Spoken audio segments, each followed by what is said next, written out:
O podcast que você ouve agora é uma produção da Central 3.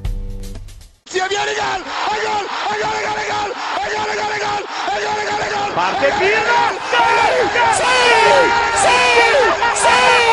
¡Qué victoria! ¡Qué victoria! Non lo so che ha segnato, ma chi se lo frega! Tardelli!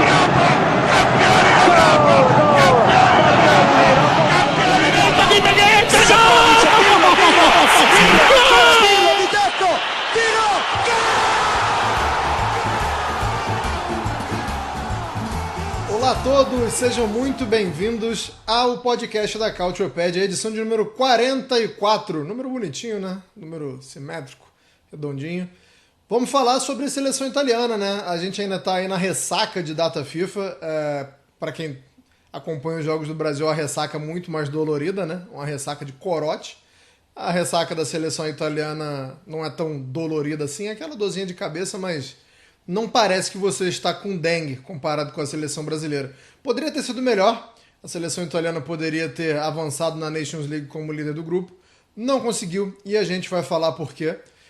Meus inimigos triunfaram, né? Meus inimigos triunfaram porque a Itália perdendo, sofrendo gol de Rabiot, significa que meus inimigos estão felizes, já que a França venceu a Itália com 2 gols deste suposto jogador, mas jogou muito bem contra a Itália. Vamos falar também sobre Roma e Genoa, né? Muitas trocas, muita coisa mudando em Roma e Genoa, 2 equipes que podem fazer muito melhor e vamos ver se os novos comandantes vão conseguir fazer com que essas equipes rendam melhor, né? A Roma foi atrás do Ranieri e o Genoa foi atrás do Patrick Vieira, ou Vieira, se você preferir. Se você quiser usar um sotaque francês, sinta-se à vontade. Eu vou ficar no Patrick Vieira mesmo. E a gente vai falar um pouquinho também sobre, quando a gente for falar do Genoa do Patrick Vieira, a gente vai falar um pouco sobre a 777 também, né? A 777 que está espalhada aí pelo mundo todo. Na Itália tá com o Genoa, a gente vai explicar um pouquinho como é que tá a situação dessa empresa, tanto quanto nebulosa, tanto quanto cinzenta, como é que tá a situação deles na Itália. Se sobrar um tempinho, a gente fala sobre outras coisas, mas não vou prometer, porque aqui, se eu prometer, eu vou sentir um negócio assim se eu não conseguir cumprir, então é melhor não prometer. Se tiver um tempinho, a gente dá uma pincelada em outros assuntos também. É claro que eu não estou sozinho nessa, sempre com meus fiéis escudeiros aqui, começando com Caio Bittencourt. Caio Bittencourt, hoje a gente está meio que destoando da nossa tradição de vir com camisas. Eu tenho um bom motivo, né? Começou a apertar o frio aqui. Não quer dizer que eu não esteja ainda na temática italiana, já que querido Rock Balboa, para quem está conseguindo enxergar aqui, era o Italian Stallion, né? O garanhão italiano. Você tá de luto por quê, Caio? Já que tá de preto. Bom dia, boa tarde, boa noite. Olá a todos. Nesse caso, não temos grandes lutos por conta... Apenas foi uma escolha da primeira que apareceu no armário, que tá um dia, uma noite um pouquinho geladinha em São Paulo, e resolvi ir com essa camiseta térmica. Ô Nelson, frio no Canadá, frio em São Paulo. Não é possível que também esteja frio em Salvador, mas parabéns pela belíssima camisa. Bom dia, boa tarde, boa noite. Bom dia, boa tarde, boa noite. Não tá frio em Salvador. Eu pensei que Caio tava com a camisa daquela marca de camisas que patrocina todos, 99, 9 em cada 10 influencers. Inclusive, se tiver aí, tamo nessa. Mas não é, né? Ou é? Se quiserem fechar 10, né? Se eles quiserem patrocinar a gente, cara, eu faço propaganda tranquilo, mas infelizmente eu não tenho nenhuma delas, então não dá pra dizer. Enfim, quente em Salvador, né? O podcast, o número já que a gente gosta de lembrar jogadores, né, com o número do podcast, o podcast edição Perisic, né? Então toca aí, Anderson. Boa, muito boa. O polivalente Perisic merecia um pouco mais de sucesso, mas também tem uma gestão de carreira que vou te falar, hein? Só mais uma lembrança aqui que eu acabei, sempre falo no começo e acabei não falando, um abraço sempre pro pessoal da Central 3, que faz o nosso podcast chegar aos seus ouvidos, e também um abraço pro pessoal do Nosso Futebol, que faz com que vocês possam enxergar a gente. Falando sobre os podcasts da Central 3, estou muito curioso para a próxima edição do Medo e Delírio em Brasília, né? Com os últimos acontecimentos da política brasileira, imagino que vai ser uma boa edição do Medo e Delírio em Brasília. Mas vamos falar sobre seleção italiana, porque como eu falei, foi uma data FIFA que deixou uma ressaquinha, porque a Itália tinha a faca e o queijo na mão para avançar na Nations League como líder do grupo, né? Tinha uma posição confortável antes do começo do jogo contra a França. Caio, me explica, pelo amor de Deus, como é que aquele ser humano conseguiu fazer 2 gols na Itália? Talvez a magia de San Siro, porque se você for lembrar nele com a camisa da Juventus, ele vivia fazendo gol nos clássicos contra o Milan, nos clássicos, volta e meia deixava o dele contra a Inter também. A magia de San Siro é algo curioso para ele. Então, de certa forma, também tem isso. Mas é bem verdade que defensivamente a Itália também teve seus problemas. Principalmente nessa gestão de bolas paradas, numa questão de posicionamento e que isso, de certa forma, um gol. De cara, o gol do Rabiot ter saído com 2 minutos de jogo, já com poucos minutos de jogo, já foi uma destruição de toda a ideia de jogo que o Spalletti tinha planejado. E é pior ainda quando você tem características relativamente diferentes a esse estilo da França, que acabou por ser um problema justamente por conta das diferenças de características entre os dois. De um lado, você vê uma França que se sobressaía fisicamente desde as primeiras batalhas do jogo, contra uma Itália que, mesmo com a posse, às vezes não sabia bem o que fazer, mesmo nas jogadas em que se abria muito para jogadas de lado ali pela ponta. Parece que se tinha uma certa dificuldade por ali do que fazer, do que criar, até de certa forma se teve uma sensação ali de que faltava alguém mais driblador, faltava alguém mais incisivo para criar esse tipo de jogadas, que só com um pouquinho de jogada pelo lado, com um pouquinho de pressão, o gol italiano saiu dessa maneira e de certa forma é aquilo, não é o fim do mundo pensando no que a Itália já fez na Nations League, em termos de classificação. Claro, tudo depende do sorteio, que isso é fundamental para definir qual que vai ser o futuro, qual que vai ser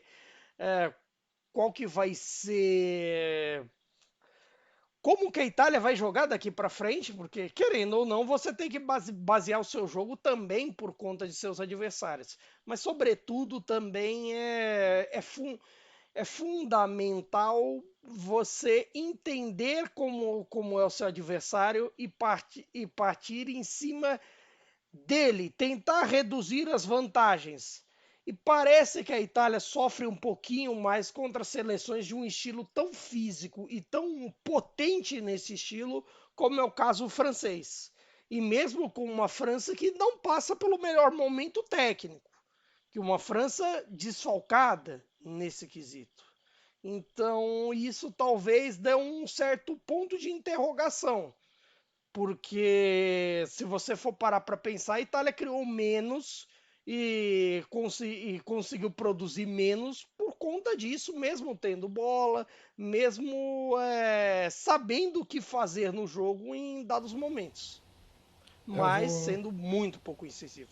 Vou concordar com você sobre a questão física, mas enquanto a gente vê o segundo gol do Rabiot aí na tela do nosso futebol, tem informação muito interessante que até o Léo Bertozzi botou no Twitter, um abraço pro Léo inclusive, que foi a primeira vez que um atleta da França marcou 2 gols de cabeça desde a final da Copa de 98, onde a gente lembra o que aconteceu, né? Ou seja, se um jogador da França fizer 2 gols de cabeça, é uma tragédia, não importa o cenário, né? É sempre um cataclisma, seja o Zidane, seja o Rabiot. E sobre o gol da Itália, vou fazer um outro parêntese aqui muito breve também, já que o gol foi do Cambiasso. Cara, o Hernanes, o profeta, ele fez um vídeo sobre o Cambiasso que eu não sei como descrever muito bem.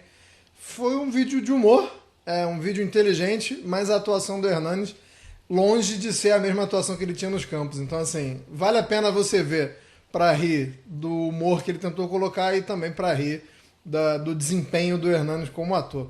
Mas, Nelson, vamos falar sobre essa diferença entre passar em primeiro e segundo. Que, assim, eu não vejo como o fim do mundo. Como o Caio acabou de falar, é sorteio, né? O que vem pela frente é sorteio. De algum jeito isso mancha um pouquinho, isso dá uma diminuída no momento, né? A Itália vinha bem embalada, aí você com uma posição de vantagem para conseguir ser o primeiro colocado do grupo, desperdiça. Dá uma esfriada?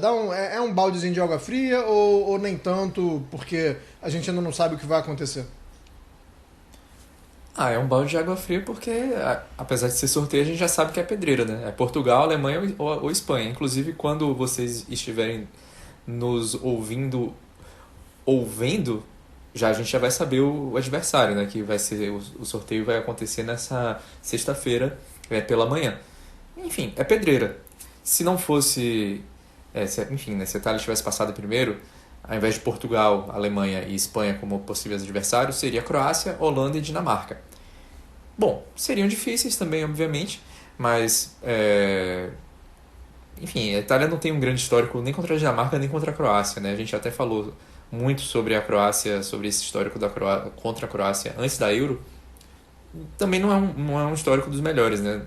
Tem um histórico melhor contra a Holanda. Mas, enfim, são jogos de ida e volta, né? A Nations League agora está bem ampliada, está parecendo, não sei, aqueles regulamentos de campeonato que faz... Até demais. Exatamente. Não precisava de quartas de final, não precisava de jogo de ida e volta, enfim, tá um pouquinho além, né? Tipo, enchendo linguiça. De certa forma, é o tipo da coisa, né? Eles precisam encher a coisa de jogo. Precisa ir enchendo o calendário, enchendo coisa. E assim... Precisa mesmo, Caio? O mais curioso... Em termos de dinheiro, em termos de caraminguá, sempre precisa. Em termos físicos, a gente sabe que não. E, de certa forma, foi, assim, até um cenário de apuros para alguns nessa data FIFA. De vir, por exemplo, juventinos com um pouco de temor por conta das condições físicas do Vlahovic no jogo da Sérvia, na Liga B. Vi alguns napolitanos, quando o McTominay foi substituído contra a Polônia, também sentirem alguma coisinha assim, alguma ansiedade. E esse tipo de coisa é contraproducente. É contraproducente para a qualidade do jogo em si e para a qualidade até dos próprios jogadores, que eles são as estrelas do espetáculo. Mas bem, enquanto alguém tiver enchendo os bolsos, tá tranquilo. No caso ainda tem a Inter, né? Que o Çalhanoğlu se machucou pela segunda data FIFA seguida e a torcida da Inter tá bem irritada com o Montella porque ele não liberou o Çalhanoğlu mesmo lesionado. Ele foi ainda, enfim, permaneceu no grupo da Turquia, né? Pro segundo jogo dessa data FIFA. A Turquia, inclusive, tomou 3-1 de Montenegro, com 3 gols de Kristovic, né, do Lecce. E, enfim, acabou que ele não foi liberado antes para poder começar um tratamento e tal. A torcida da Inter ficou bem nervosa com o Montella por isso. Ô Caio, pra gente finalizar, algum destaque individual da Honda? Porque assim, vamos lembrar também que antes do jogo contra a França, a Itália fez um jogo contra a Bélgica, foi bem, ganhou de 1-0. Algumas lições, algumas notinhas que o Spalletti vai tirar dessa data FIFA em específica. O que ele testou e deu certo? O que você acha que pode ser uma novidade a partir dessa data FIFA? Olha, assim, você tem um ponto negativo, claro, que se você for a fundo, esses gols de bola parada sofridos contra a França não são novidade. Você teve gols assim gerados contra Israel, teve gols assim contra a própria França lá atrás. Então, de certa forma, esses gols gerados de bola parada com o estilo de marcação que normalmente o Spalletti faz por zona, às vezes alterna homem a homem, mas talvez precisam ser mudados, adaptados de acordo com as características dos atletas que se tem, pode ser um ponto a rever, que é fundamental nesse momento até para a Itália, assim, zerar as coisas, parar, não tomar tantos gols e não sofrer tanto com relação a bolas paradas, porque se você leva em conta, tirando o gol de falta, que até alguns deram gol contra do Vicário, outros não e por aí vai, foram 3 gols de bola parada. E se você amplia esse escopo, vai para mais ainda, vai para outras datas FIFA que aconteceu o mesmo problema contra Israel, mesmo problema, se não me engano, no 2-2 contra a Bélgica também teve, mas aí Teve a gols de... memória tá falhando. Teve sim, momento. tomou 2 gols de escanteio. Pois é, outro gol de bola parada, outros questões de sofrimento, então, de certa forma, o Spalletti precisa adaptar toda essa questão. É bem verdade que se você pega essa linha de 3 defensores aí aqui entrou em campo diante da França com Di Lorenzo, Bastoni e Buongiorno, talvez assim, o único que se destaque tanto assim quanto a altura seja o Buongiorno. Eu não me lembro da altura do... O Bastoni também é da mesma altura. O Buongiorno e o Bastoni de certa forma se destacam, mas o Di Lorenzo, assim, ele não é tanto da impulsão pelo cabeceio. O negócio dele é mais posicionamento. Ele tem até tem um relativo bom cabeceio, mas a questão dele é com posicionamento. E claro, você também tem que mobilizar o resto do time para isso. O lado bom, que eu acho que é um porém positivo, de que o sistema de meio campo funciona de maneira inteligente. O sistema de meio campo com o Rovella funcionou bem contra a Bélgica, com o Tonali bem também. O Barella é uma certeza, as alas têm funcionado de maneira interessante. A questão que eu acho até que até o último Homo deu um debate interessante é justamente essa falta de jogadores em espaços curtos.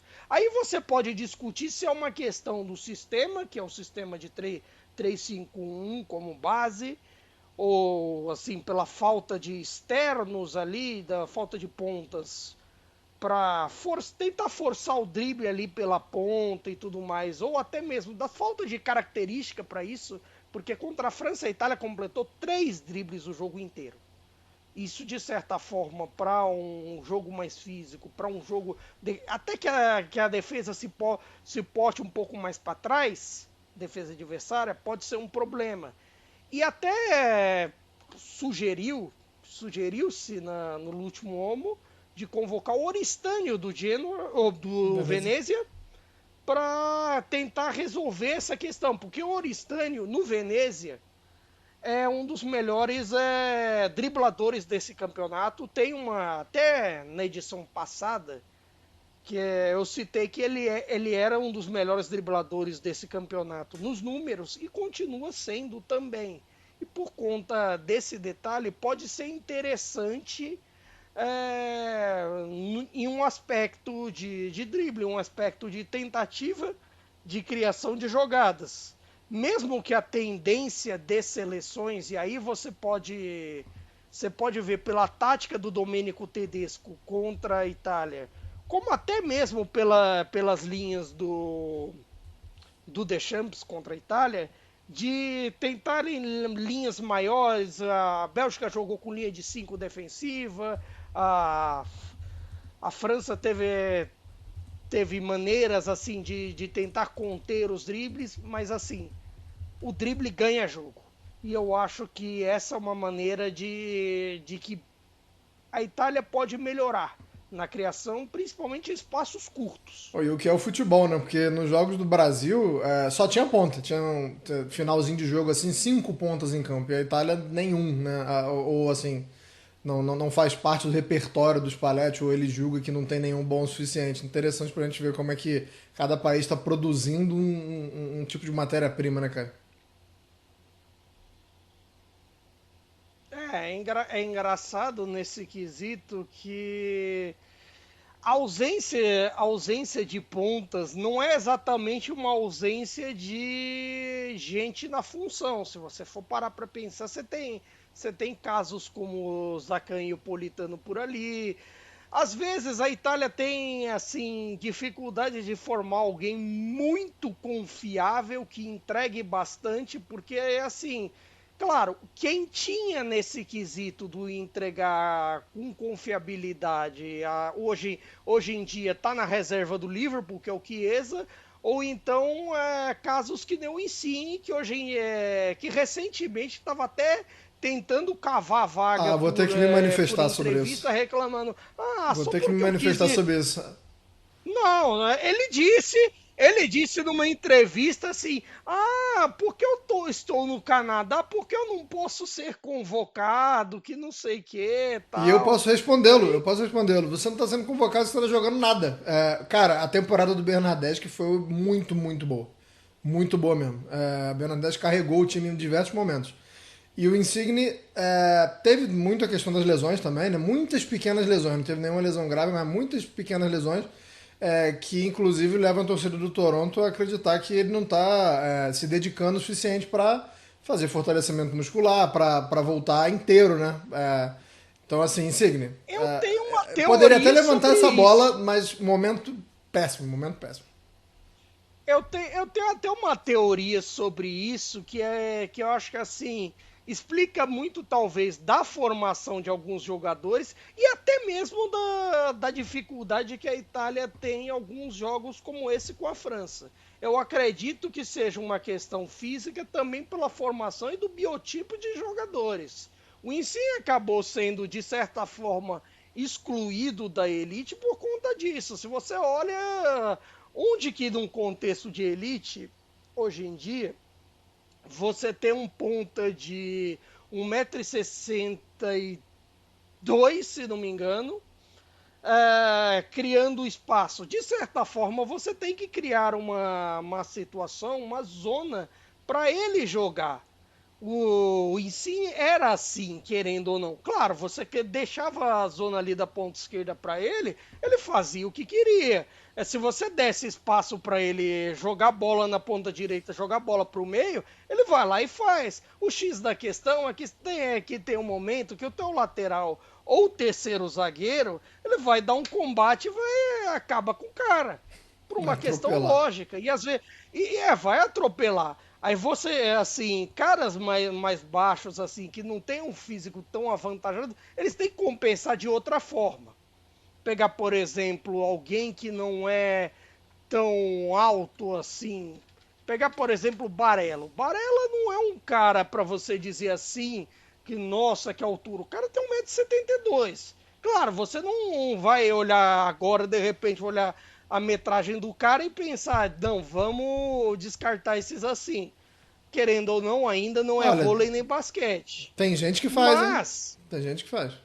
Tem bastante, gente que inclusive. faz, mas assim... Departamento de scout aí que já lima o caras e menos de 1,70 nem conversa. Tem um amigo nosso, inclusive sócio da outra versão do podcast, que, assim, até brinco que é baixofóbico quando eu defendo Insigne. Ele é contra. Não, mas entenda, também tem um contexto para isso. E assim, hoje só compensa se você faz alguém com o que o Barella faz.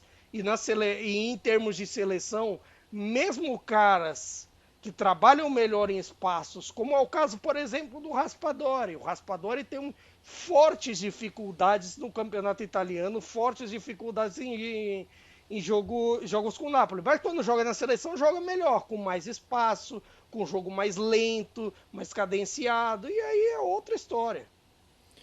Só tenho medo que uma hora essa fatura chega, né? A gente tá falando do Barella que ele consegue, mas eu tenho medo danado porque o corpo uma hora cobra.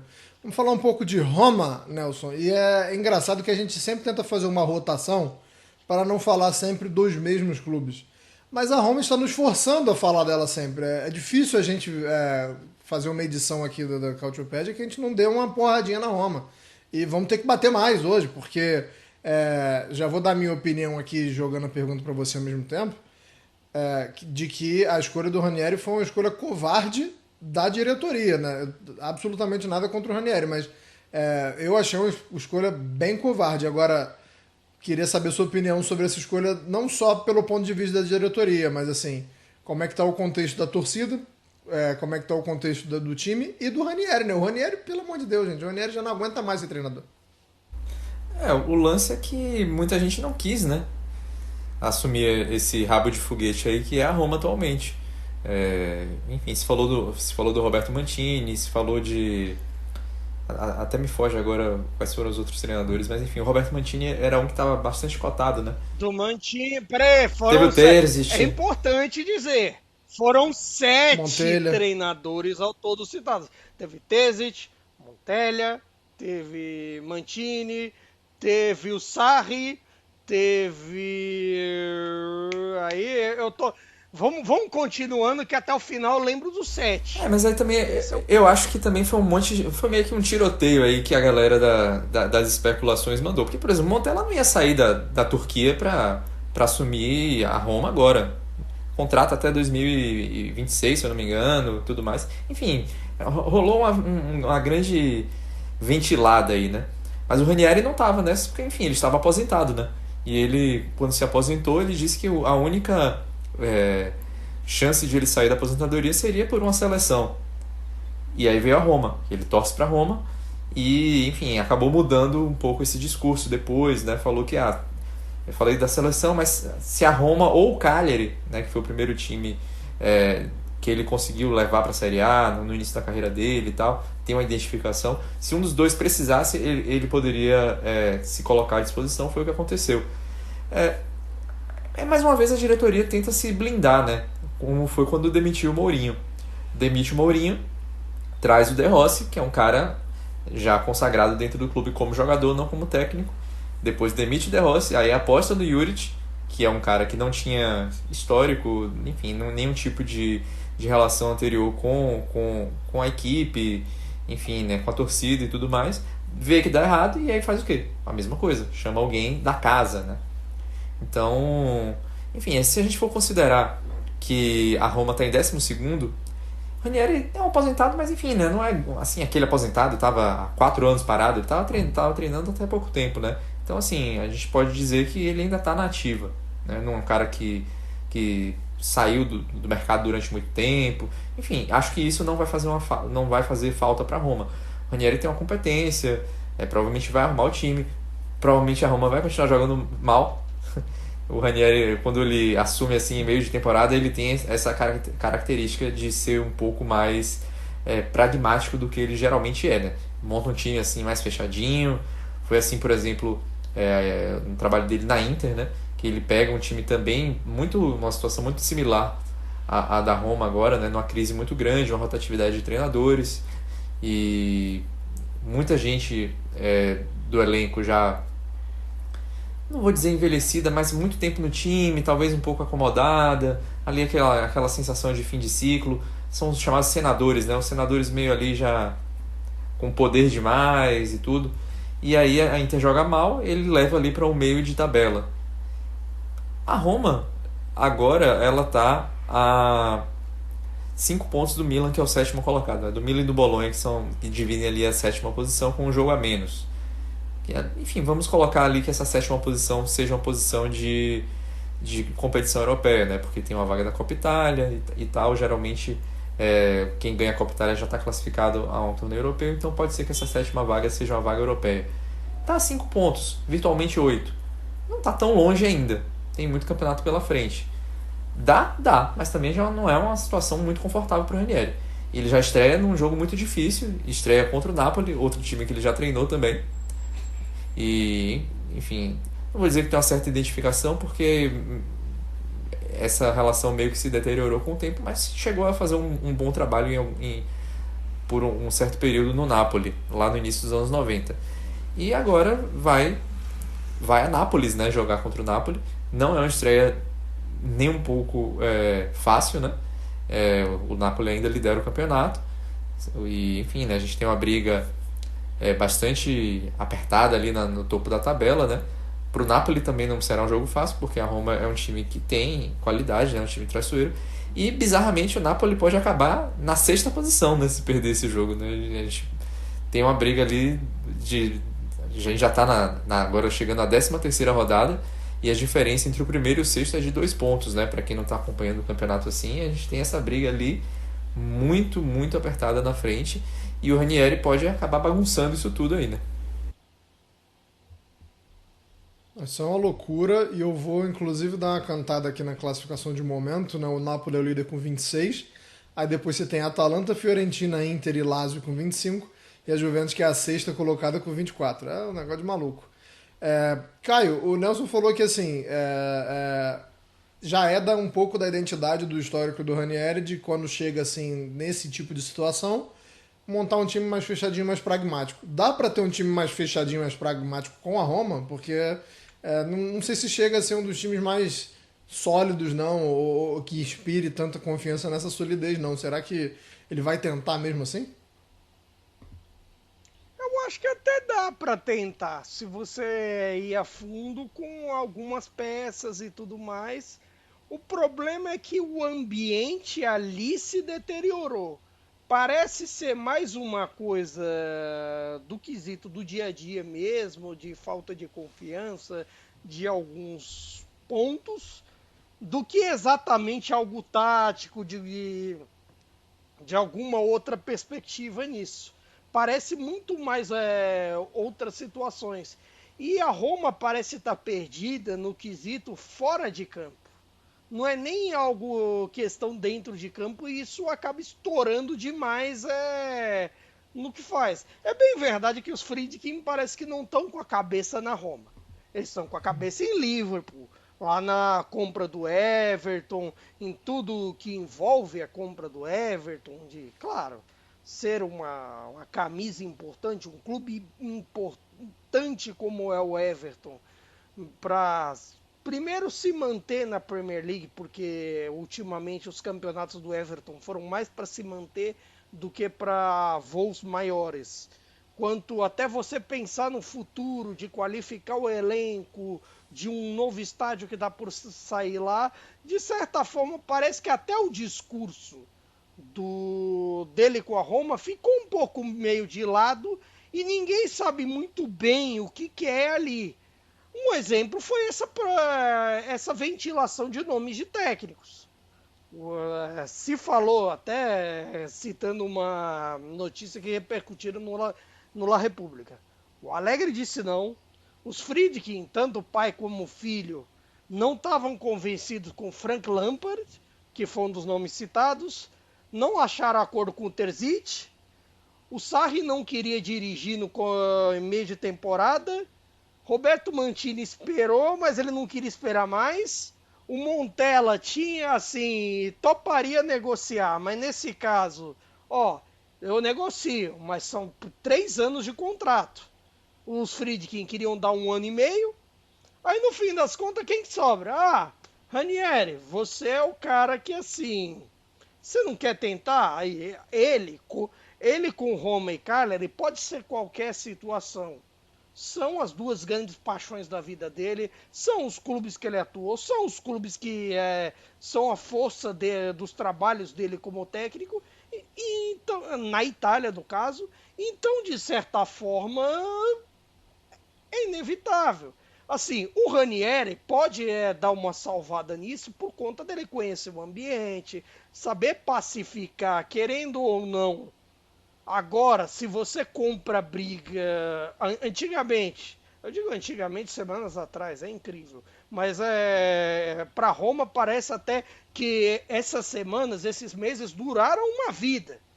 Eu já tô vendo amigo romanista nossa cansado em novembro, assim, rezando para a temporada acabar. Assim, agradecendo a data FIFA, né? Não, agradeceram a data FIFA, os nossos amigos, o Bright, o Portes, os caras já estão, assim, pelo amor de Deus, acaba essa temporada. Já estão indo fazer outra coisa no horário dos jogos e por aí vai. E, assim, né, em meio a toda essa situação, você comprar briga com o Juric é fácil, por mais que, assim, brigar com o Juric não é a coisa mais difícil do mundo. Agora, você fazer isso com o Ranieri é muito complicado, porque você já... Todos esses caras do elenco da Roma, não tem um que não esteja visado com o que aconteceu com o De Rossi. De certa forma, o De Rossi ter saído da forma como saiu é uma facada no coração do romanista. Porque assim, você quer alguém que... o Ranieri é algo parecido, mas você quer alguém que represente tanto a Roma como o De Rossi? Só se você chamasse o Totti para ser técnico, mas ele é técnico? Eu diria que o De Rossi então, de certa mais forma, que o Ranieri, assim, inclusive. Sim, dá para dizer que representa mais. É alguém que, assim, o Ranieri também representa, é importante e por aí vai. Mas, de certa forma, todo o ambiente romanista já se sentiu traído. Traído nas expectativas com a diretoria, traído com os jogadores, traído com o desempenho, traído com muitas situações. E assim, o Juric já era um técnico natimorto. Ele nasceu morto, de certa forma, porque assim, se você substituir um ídolo, você tem que trazer alguém com costas tão ou mais quentes, ou que esse ídolo tenha saído chamuscado. Não foi o caso do De Rossi. Então, assim, você tem essas particularidades e é isso. É isso, e pelo amor de Deus, Roma, joga um pouquinho melhor, faz um pouquinho melhor o seu trabalho, porque eu estou cansado de trazer a Roma para esse podcast. Falei, soltei isso que estava aqui dentro de mim. Vamos falar sobre o Genoa? Vamos falar sobre o Genoa porque é outro time que troca treinadores, Nelson, mas eu acho que a gente tem um contexto na Roma que é da família Friedkin e de todo esse quiprocó que teve com o De Rossi, mas a gente também tem um contexto no Genoa que é da parceria da 777. Não dá para dizer que o Genoa tá tão mal no campeonato, né? Nesse momento ali na 17ª colocação por causa da 777. Mas não é dos projetos mais bem sucedidos, né? Eu queria que você falasse, antes de falar sobre o novo treinador, falasse sobre como é que tá o cenário da empresa lá na Itália. Eu diria que até é o projeto mais bem sucedido da 777 é o Genoa. E aí interpretem como quiserem. Não, mas falando sério, o Genoa fez um bom campeonato na última temporada, né? Foi 11º, quando a 777 chega ao Genoa, faz algumas boas contratações e tal, mas o time já estava ali flertando com o rebaixamento, tinha muito tempo. Acabou que não deu, os jogadores não se adaptaram assim de primeira, né? E o time foi rebaixado. O Gudmundsson já estava nesse time, né? E mesmo assim foi rebaixado, permaneceu na Série B, não fez um início de Série B muito bom, aí veio de Lardino, subiu o time novamente, voltou, né? Levou de volta para a Série A e fez aquela boa temporada passada, né? Fez boas contratações, você vê ali, foi no Reteg, tem alguns outros bons jogadores que eles conseguiram manter. Enfim, tem um plano de marketing até bastante interessante, principalmente se a gente considerar o quanto o Genoa antes era totalmente offline, né, digamos assim, um time bem que tinha um pouco até a ver com o fato de ele ser o mais antigo da Itália, era uma comunicação às vezes até pré-histórica no tempo do Preziosi, mas melhorou muito nesse aspecto. Então, assim, para a torcida do Genoa, a 777 tem uma outra imagem totalmente diferente do que tem, por exemplo, para a torcida do Hertha Berlim, para a torcida do Vasco. Enfim, é um clube que estava funcionando até direitinho. Tinha o seu executivo principal, né, o Andrés Blasquez, estava ali sempre no ambiente do clube. Enfim, funcionava. E aí o que acontece? A 777 começa a apresentar problemas, né? Financeiros, outros problemas já existiam, mas começa a acontecer essa história de falência e tudo mais, e O Genoa não decretou, não anunciou nada oficialmente, né? Mas a ACAP, que é a credora da 777, já está ali dentro do clube, já conversando com diretores e tal, já também encaminhando toda a papelada tal para colocar o clube à venda. Enfim, é um cenário que a gente está vendo muito nos times italianos recentemente, né? De fundos de investimento acabarem assumindo porque os seus compradores não arcaram com as suas obrigações, né? E no Genoa isso está acontecendo, embora isso não tenha sido anunciado oficialmente, né? É tudo assim do ponto de vista extraoficial. E aí, quero crer que a demissão totalmente inesperada e eu diria injusta do Gilardino tem a ver com isso. Eu acho que eles quiseram já ali tirar um técnico que era próximo à gestão anterior e colocaram um outro treinador que até tenha um histórico de estar sempre ali em clubes de multipropriedades, né?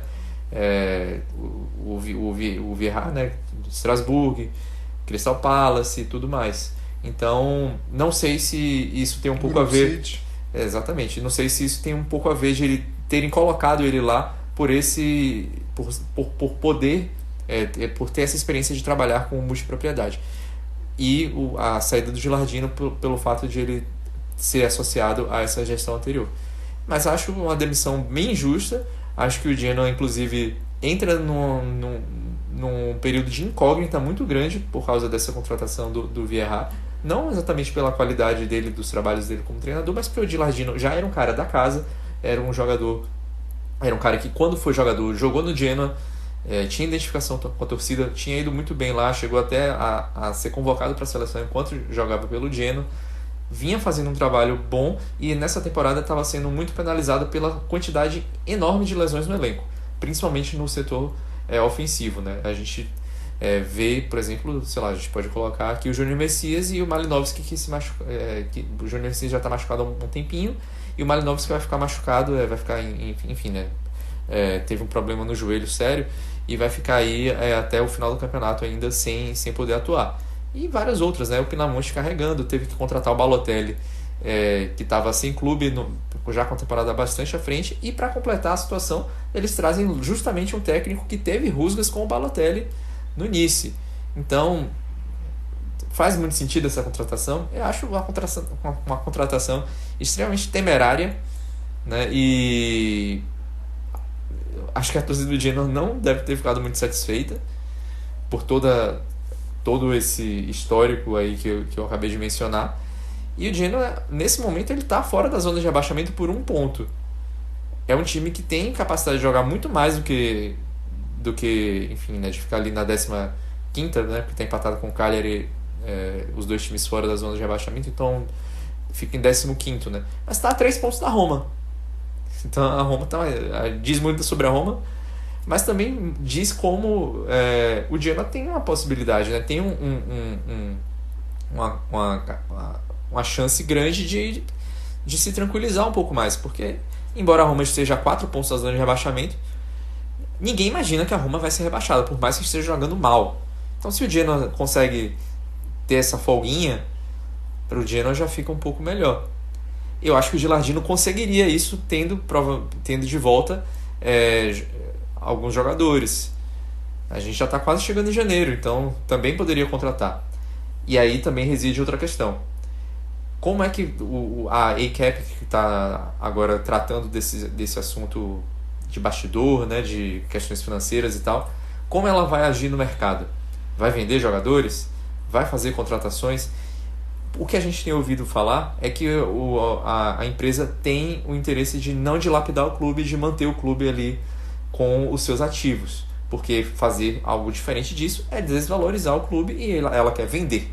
Então deve dar um mínimo investimento ali para tentar segurar o Genoa na elite. Mas será que não era melhor ter ficado com o Gilardino? Eu acho que era uma opção mais interessante do que fazer uma troca de técnico, e ainda uma troca de técnico que tem todo essa questão com um novo reforço, né? E não é um novo reforço que geralmente faz pouco barulho, né? O Balotelli, quando dá o problema é sério. Esse sabe fazer. Eu vou concordar com você sobre a questão da injustiça, mas até sobre o momento mesmo. O Genoa já teve um momento pior no campeonato, né? O Genoa vinha mostrando uma ligeira evolução. Então, assim, se fosse para ter demitido o Gilardino, poderia ter feito mais sentido se tivesse sido um pouco antes, né? Agora já parecia vir ele numa crescente. Pequena, mas numa crescente. E sobre o Patrick Vieira, para quem. Só um segundo, cara. Para quem não conhece muito sobre a carreira dele na Itália, vai lá no site da Cautiopedia, que tem perfil dele, porque muito provavelmente o pessoal lembra dele mais na Inter, mas quem é mais antigo, quem é mais ou menos a minha idade, ou um pouco mais velho do que eu, vai lembrar dele também na Juventus e no Milan. Então ele jogou nos três, tem lá perfil dele no site da Cautiopedia. QR Code, inclusive, está na tela para quem está no nosso futebol, para você que está só ouvindo a gente. Fácil, vai lá, bota na busca Patrick Vieira que vai aparecer. Caio, queria que você falasse especificamente sobre o Vieira, né? O Nelson até citou muito bem nesse perfil dele de trabalhar em clube empresa, mas queria que você falasse se vai casar, né, com o Genoa, não somente nisso, mas também de acordo com o elenco que tem e questão de personalidade, como você já tinha citado, já brigou como o Nelson citou, perdão, já brigou com o Balotelli no início. Então, eu tô curioso, não sei se eu tô otimista não, mas curioso eu tô. Sobre o Gilardino, é importante até ter em vista algo até que ele reclamou tempos atrás, quando o Genoa ganhou do Parma fora de casa. Até vale um abre aspas.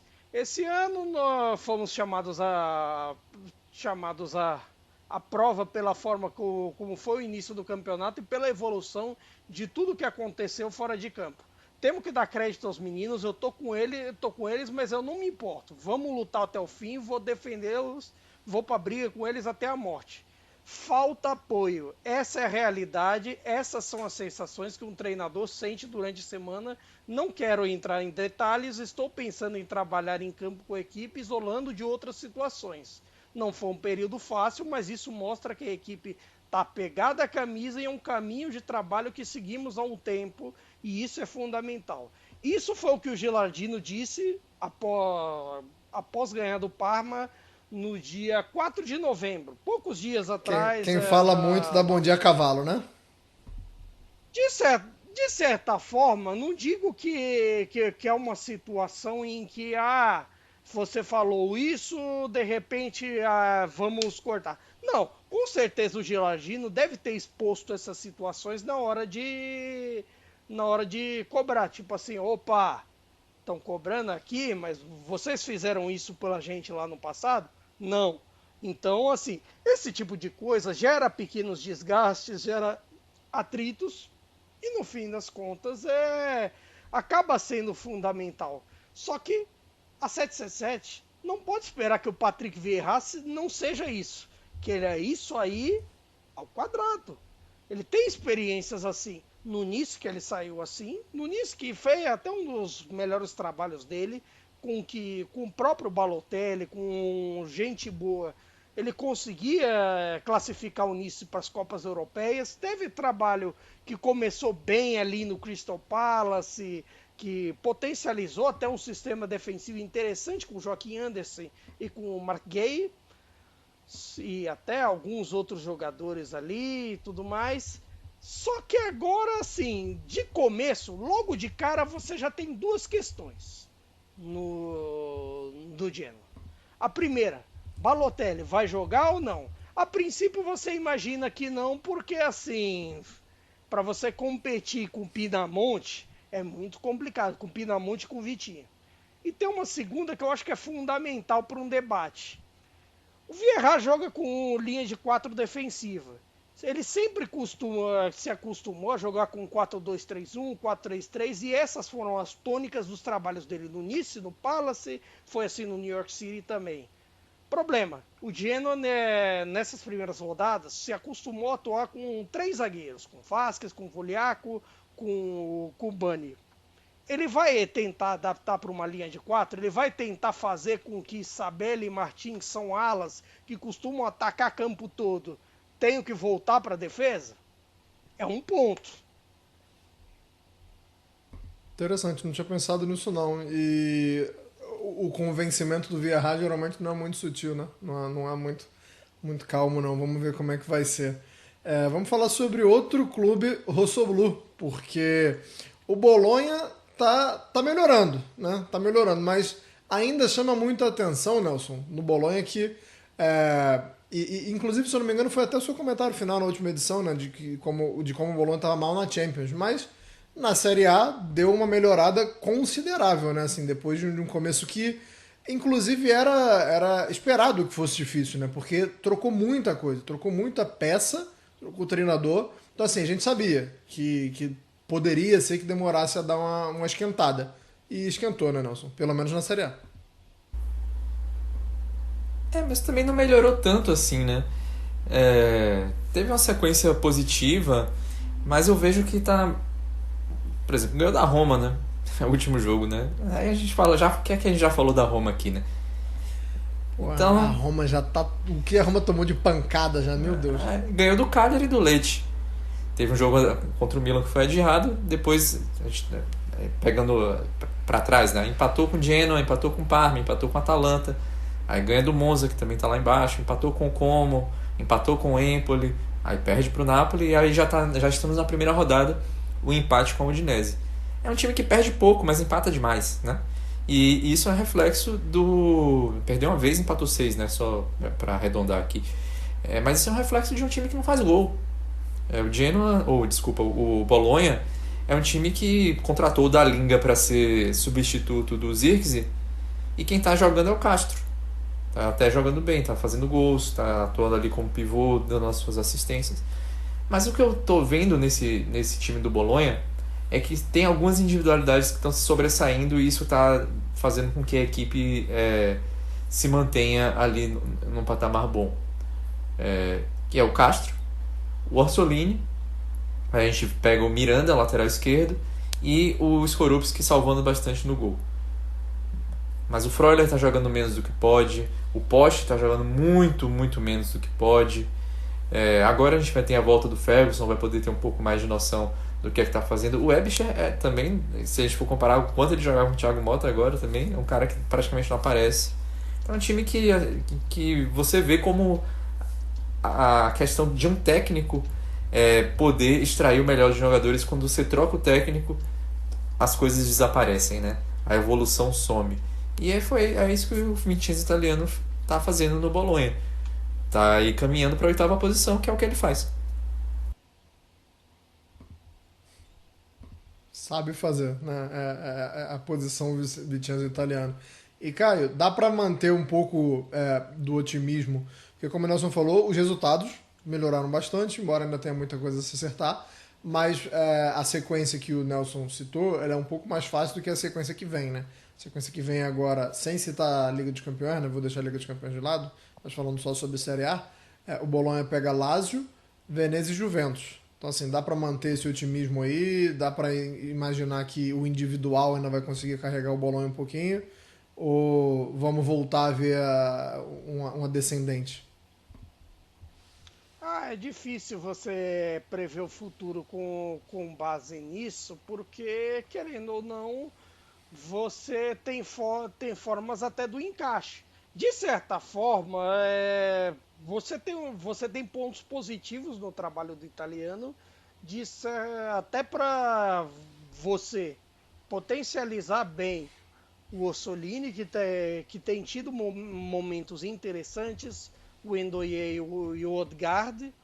É bem verdade que a gente esperava, talvez ali no começo do campeonato, que a estrela, o comandante do ataque do Bolonha fosse o Dalinga, mas o Santiago Castro chegou atropelando e tá fazendo um desempenho bem interessante até, bem criativo, bem incisivo na hora de marcar gols, e eu acho até que esse Bolonha pode se adaptar ao estilo do italiano, ao estilo de um pouco mais de posse, ao estilo de pouco mais de saber o que fazer com a bola. A questão é ser um pouco mais criativo, e é isso que pega muitas vezes nessa falta de gols que aconteceu na Liga dos Campeões até o momento.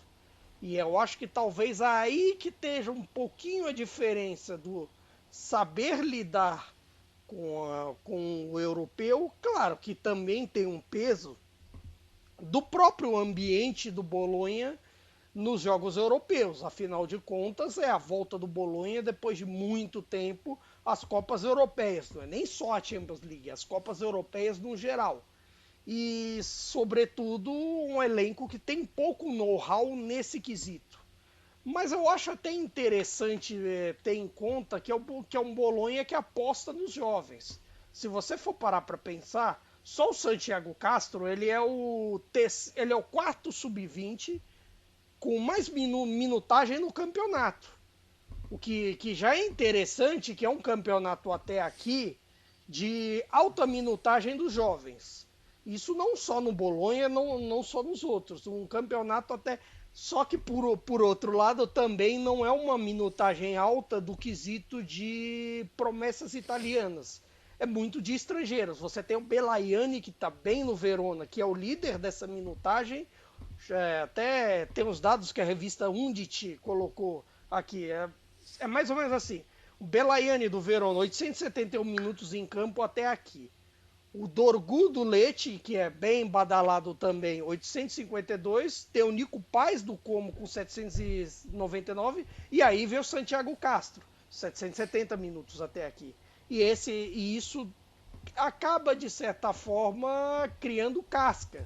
Claro que você tem essa inexperiência, mas o Bolonha está tirando isso de letra até, de certa forma, para avançar no campeonato. E assim poder, quem sabe, sonhar.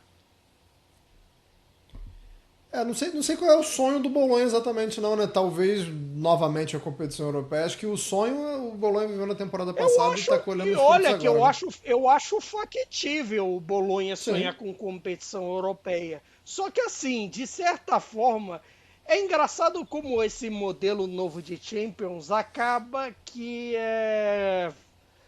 muda a nossa ideia de pensar na competição, pensar no futuro e tudo mais, porque assim, no ambiente anterior de Copas, a gente viu, por exemplo, o Vincenzo italiano forte com a Fiorentina, competitivo, tanto que chegou a 2 finais de Conference League. Claro, a gente questiona como perdeu tal, mas o fato é que ele chegou. Como é que a gente pensa agora, por exemplo, esse sistema para uma luta de classificação, para uma luta que, assim, agora é um modelo totalmente diferente. Você tem que chegar até o 24º para pegar um mata-mata. É uma outra realidade. Aí depois disso, se por um acaso o Bolonha rodasse, o que de certa forma é compreensível, é normal, afinal de contas o Bolonha tem um elenco pouco rodado nesse quesito europeu, acaba a temporada europeia e você tem que ficar lidando só com campeonato e Copa. E ainda assim a Copa vem antes, que tem data em dezembro. Então, assim, você pode chegar ali para janeiro, fevereiro, não tem mais nada.